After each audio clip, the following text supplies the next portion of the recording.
هذا الموقع الأنيق الذي يظهر أمامكم على الشاشة هو لمعرض موبيليات أو أثاث معروف جدا، ويقع في مدينة سلكابورغ.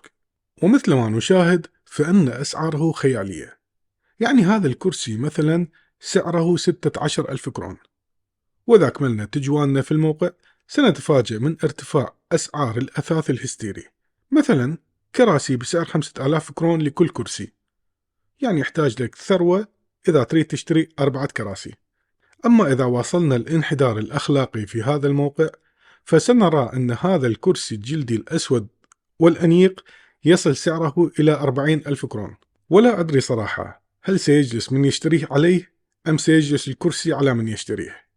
أما كنبة الأطباء النفسيين التي على اليسار والتي تكفي لشخصين سعرها 24,000 كرون. نترك هذه الأسعار الجنونية والبذخ والتبذير وندخل في موضوعنا. فكي يجلب هذا المتجر الانتباه ولفت أنظار المبذرين من أصحاب الأموال، قام بعمل حركة عبقرية. وملخص هذه الحركة أنه أعلن أنه سيقوم بتخفيض أسعار 5 قطع من الآثاث، والتي يصل قيمتها مجتمعة إلى 35,000 كرون، ويبيع القطعة الواحدة بكرون واحد فقط.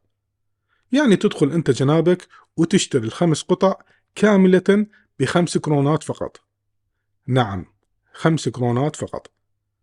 أغلى قطعة من هذه القطع ال5 يصل سعرها إلى 15,000 كرون، وبيع هذه القطع سيتم يوم غد الأربعاء. لذلك قام عدد من الدنماركيين بنصب خيامهم أمام محل الأثاث هذا، وبعضهم نصب الخيام من يوم 22 من هذا الشهر. يعني ينام في الشارع لمدة 5 أيام للحصول ولو على قطعة واحدة من هذا العرض المغري. أحد الواقفين أمام المتجر هذا والذي يظهر بالصورة اسمه بول إيريك، يقول: كرون واحد فقط لا شيء، وليس في أيامنا هذه للكرون أي قيمة، حتى أنك لا تستطيع أن تشتري قطعة علكة بكرون واحد. القائمون على المحل ذكروا أن هدفهم من هذه العملية التي يقومون بإجرائها مرتين خلال السنة هو لفت النظر والترويج لمتجرهم وبضاعتهم بطريقة دعائية سيتكلم عليها الناس طويلا. إذا جئنا للحقيقة فإن هذا المتجر لم ولن يخسر وإن فقد 35,000 كرون. هذا لأنه سيكسب سمعة كبيرة وسينتشر خبر حملتهم الدعائية هذه في كل مكان.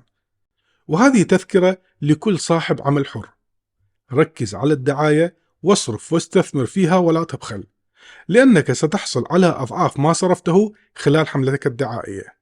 أطلقت قناتي الجديدة على اليوتيوب والتي ستكون مختصة حصرا بنقل الأخبار الدنماركية، وستتطرق كذلك لأحوال المجتمع وأخبار ناسا.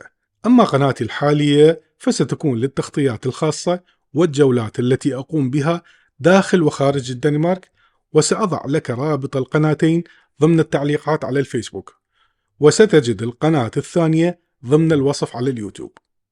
ونلتقي على الخير، حياكم الله.